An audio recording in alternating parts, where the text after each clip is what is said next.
What's going on, everybody? As you may or may not be aware, Super Mario Maker 2 is currently in its last major update. So my expectations are that if we do get another update, it's going to be either minor bug fixes or maybe some new Ninja speedruns. So today, I want to look forward and talk about what I hope to see in Super Mario Maker 3. So I want to break this video up into 7 sections. Game styles, enemies, bosses, power-ups, course parts, course builder, and finally, the world maker. Let's dive in. First, new game styles. Mario Maker 2 introduced the Super Mario Bros. 2 mushroom to the Super Mario Bros. 1 game style, which transformed your character of choice into the Super Mario Bros. 2 version of itself, which allows you to stand on enemies and projectiles, pick them up, and launch them through the air, allowing for so many new interactions in the SMB1 game style. They also introduced Pokies and Phanto into the mix, and while not usable within levels, they also introduced the Ninja. I feel like it's only natural that Super Mario Maker 3 would introduce a fully fledged Super Mario Bros. 2 game style. This would bring a lot of new items and enemies to the table, but we'll get into those later. The one thing that could really set the Super Mario Bros. 2 style apart would be a character selection. If you've played Super Mario Bros. 2, you'll remember Mario controlling fairly regularly, but other characters would have modified physics. Luigi can jump higher, but he carries items slower. Toad has the shortest jump, but he can pick up items quicker and run faster. Princess Peach has the unique ability to briefly levitate through the air, allowing for her to cross gaps that other characters might not be able to. The princess wasn't included in Super Mario Maker 2 as a playable character, but she could be added in Super Mario Maker 3. Or, these physics could be applied to Toadette. These unique character-based physics would be an incredible addition to the Super Mario Maker 3 arsenal. From a developmental standpoint, this one could be a little tricky for Nintendo. How would this work? Would creators have to clear check a level as each character? And if so, would the creator decide that this level is only playable as Luigi or the princess? How would it work in multiplayer versus? Would players be able to choose any of the 4 characters, but have color-swapped versions to easily identify who is who? I hope Nintendo takes on this challenge and knocks it out of the park.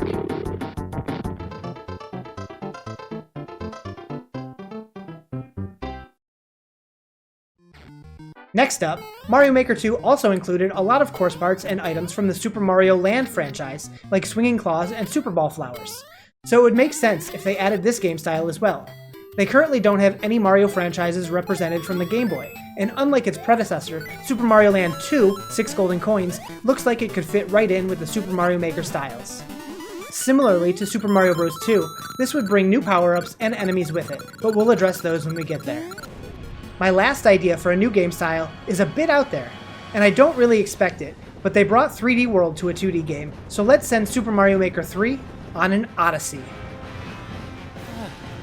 I could see Super Mario Maker 3 implementing Odyssey as a side-scroller with graphics comparable to the 3D World style, with the addition of things like zip lines and motorcycles and such. But the part that would really make the style shine would be the enemies that they decide to add, and the inclusion of Cappy.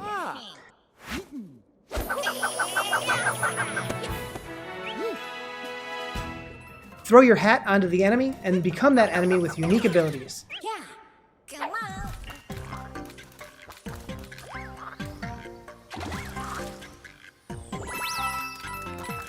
The possibilities are truly endless.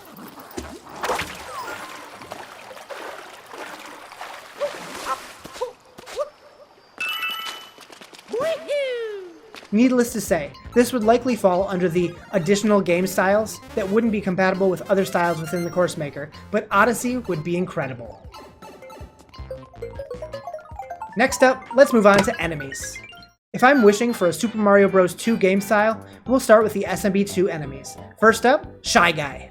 Red ones will walk in a straight line until stopped, but the blue ones will pace back and forth. Shy Guys move similarly to Koopas, but these creatures could be ridden on in any style, and picked up and thrown at enemies or used to collect coins. Next up, bring out the Ninjas. Mario Maker 2 introduced the Ninjas when they added the Ninja Speedrun mode. It would be appropriate for them to introduce this within the Course Maker for Mario Maker 3. These little blobs of joy just stand around and jump up and down, but I think they would be fun additions to the game. While dangerous from the side, or below, the player can stand on Ninjas to gain extra height. Hoopsters are an addition I'd also be really happy to see. Right now, vines are kinda boring. You just climb up and down them, and that's really all there is to it. But hoopsters are ladybug-like insects that could add a fun challenge to climbing those vines. Up next, Cobrats. These evil snakes could be hidden in their jars and also free roaming on their own. They're pretty memorable from the Super Mario Bros. 2 game, and they'd fit right in. Yellow ones could jump up from jars or travel left and right, while the red ones would add the ability to shoot pellets from their mouths. And then we have Pidget, swooping in on his flying carpet. Pidgets can be a dangerous foe, but if you manage to take one out, you can steal the flying carpet and take to the air on your own, for a limited time. These could be useful for traversing long distances or reaching areas hidden up in the sky. My last enemy I'll be mentioning from Super Mario Bros. 2 is the Spark. These dangerous balls of energy travel around ground tiles and can create a very dangerous obstacle to avoid. These would be fun to make general platforming more challenging and also add some spark to new boss fights. See what I did there? Moving away from Super Mario Bros. 2, we have a fan favorite, Chargin' Chuck. These turtles, dressed in football gear, are beloved from the Super Mario World game and have been desired by Mario Maker fans since its inception. Chuck takes 3 stomps to defeat and comes with several alternatives. Clappin' Chuck, Splittin' Chuck, Passin' Chuck, Look Out Chuck, Confused Chuck, and Diggin' Chucks. Next up, we have the Thwimp. These adorable baby thwomps will hop back and forth. The left to right movement pattern is predictable on flat ground, but could really be interesting down some stairs or slopes. Rip Van Fish is a sleeping fish that will ignore the player unless the player gets too close. But if you wake him up, he won't be too happy with you. These fish could provide a fun underwater chase that would make water levels much more intense. Next up, we have our ghosts. Bring on Big Boo. Big Boo is a much larger variant of the boos we already have in Mario Maker 2, and this could easily be added as another alternative, joining the Boo Ring. Boo Block, also known as Boo Buddy Block. These boos act similarly to normal boos, except for when you look at them, instead of simply staying still, they turn into blocks that the player can use to reach new heights. This would add a lot of exploration to levels that wasn't previously possible. And then we have Eries. These ghosts of dinosaur past can either fly straight or in wobbly lines, and usually appear in packs. Time your way through a hallway to squeeze under them, or spin jump off their heads to cross perilous gaps. Fuzzies! These small black furry creatures with unusually spiky bodies were introduced in Super Mario World. These guys follow tracks to cause additional obstacles for our characters. A personal favorite of mine? Rex. Rex is a blue dinosaur that inhabits the dinosaur land. Watch out though, when he's squished, he'll come at you a bit faster. These could be useful as a general enemy, but also in some specific use cases like jumping over rows of spikes where a single bounce wouldn't be enough. Swoops! These little bat creatures hang from the ceiling, but when you get close, they'll come flying after you. Am I crazy, or do they look like flying pickles? I think these would be a great addition because we don't really have any flying enemy options that only attack based on your proximity. Next up, Super Koopas. These Koopas manage to find a cape and will soar through the sky. If you find one with a flashing cape, they must have some kind of power-up for you to steal. And lastly, Torpedo Ted. As if the waters weren't already dangerous enough, Torpedo Ted hides out in these little boxes and launches torpedoes in either direction. While Torpedo Ted doesn't function drastically different than regular bullet bill launchers, they do add a little more flair. It's time to move on to bosses. Originally appearing in Super Mario World, I'd love to see the addition of Reznor. These fire-breathing dinosaurs sit on a rotating device and can be defeated by knocking them off of their platforms from below. Maybe in Mario Maker 3 we could have the option to have all 4 circling, or use one on its own. Time for our Super Mario Bros. 2 boss enemies. First up, Birdo. Birdo will shoot eggs at you, which you can jump onto, pick up, and lob back at her. Him? I'm not really sure, and apparently neither is the internet. Birdo would be a lot of fun as a mini-boss, a main boss, or even just a place within a level to use their egg as a platform. Mouser. Mouser can be found rocking sunglasses and lobbing bombs at our hero. You can also pick Mouser's bombs back up before they explode and toss them back at him, or use them to clear out blocks or enemies within the level. And finally, Wart. Wart is the main villain of Super Mario Bros. 2, so if we have a Super Mario Bros. 2 style, Wart seems like an obvious choice. He created all the monsters using a device known as the Dream Machine, and we need to take him down.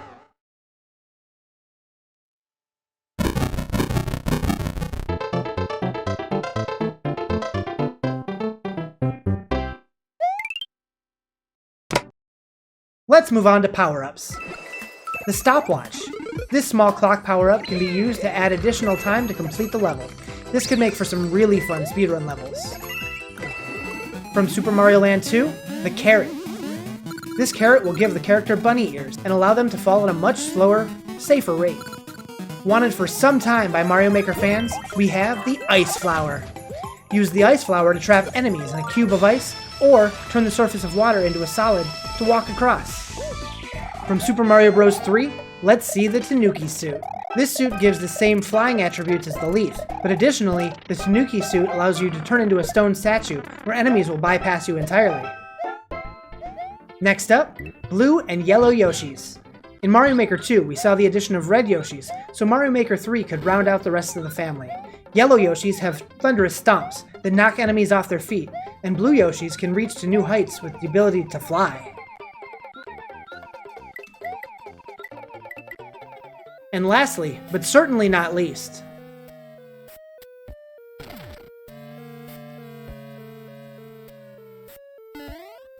the Mega Man helmet.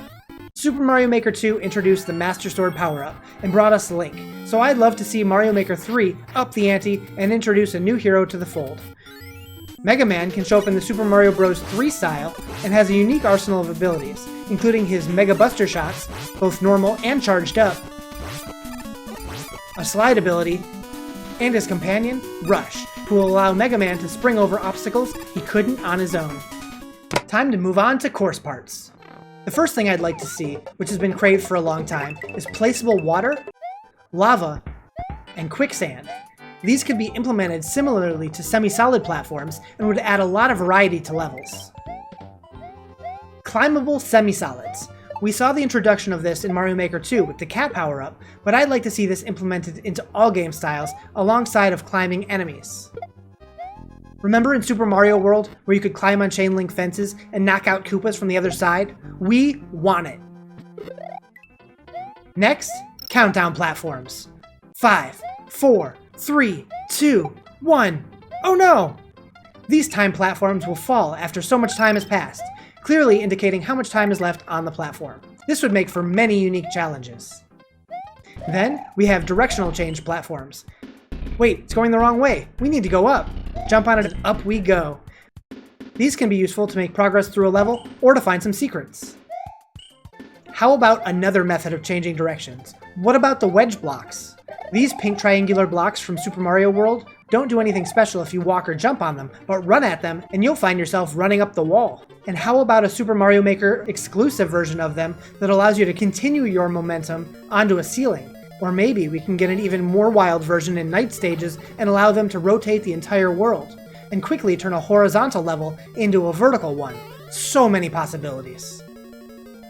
This one could be a little controversial, but I'd like to see speaker boxes. If you're designing a level that needs to give the player some direction, or even some lore, pop one of these speaker boxes into a level.